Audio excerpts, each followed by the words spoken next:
कहानी का शीर्षक है एक फौजी की कहानी, दिल छूने वाली एक कहानी। ये कहानी एक सैनिक की है जो वियतनाम में युद्ध के लिए गया था। युद्ध समाप्त होने के बाद वह उसके घर लौटने की बारी आई तो उसने अपने माता-पिता को सैन फ्रांसिस्को से फ़ोन किया। माँ और पिताजी, मैं घर आ रहा हूँ, लेकिन घर आने से पहले मुझे आपसे बात पूछनी है। मेरा मेरा एक दोस्त है जिसे मैं अपने साथ घर लाना चाहता हूँ। क्या मैं इसे ला सकता हूँ? बिल्कुल बेटा, ये भी कोई पूछने की बात है।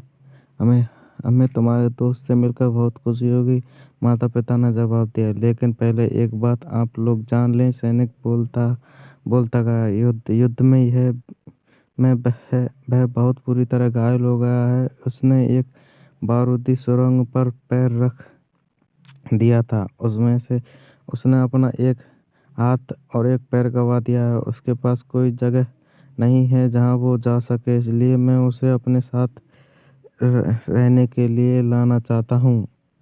उसकी यह बात सुनकर उसकी माता बोली, बेटा, तुम्हारे दोस्त के बारे में जानकर हमें दुख हुआ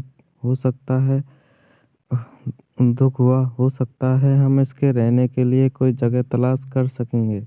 नहीं माँ, मैं चाहता हूँ कि वो हमारे साथ रहे। लेकिन बेटा, अब पिता ने कहा, तुम समझ नहीं रहे हो कि तुम क्या चाह रहे हो। इस तरह का अपाहिज व्यक्ति हमारे लिए कितना बड़ा बोझ होगा। हमारी अपनी ज़िंदगी है जीने के लिए और हम नहीं चाहते कि इस तरह की कोई भी परिस्थिति हमारी ज़िंदगी में दखल दे। मेरे हिसाब से तुम्हें अकेले घर आना चाहिए। अपने दोस्त को वहीं छोड़ देना चाहिए।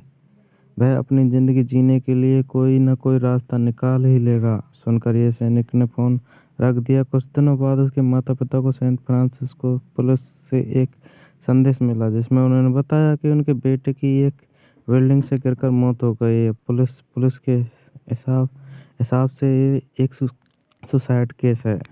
जो कि माता-पिता ने तुरंत ही सैन फ्रांसिस्को के लिए फ्लाइट बुक कराई और वहाँ पहुँच गए। वहाँ उन्हें शहर के मुर्दाघर ले जाया गया ताकि वे अपने बेटे की पहचान कर सकें। उन्होंने अपनी पहचान कर ली, किंतु ये देखकर उसकी कँपकँपी छूट गई कि उनके उनके बेटे का बस एक हाथ, एक पैर था।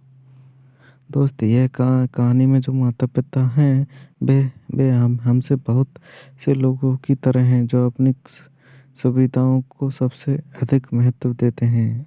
वे उन लोगों से प्यार करना या रहना या समय बिताना चाहते हैं जो दिखने में अच्छे हैं, स्वस्थ हैं, या फिर उनके साथ रहकर उन्हें मज़ा आता है।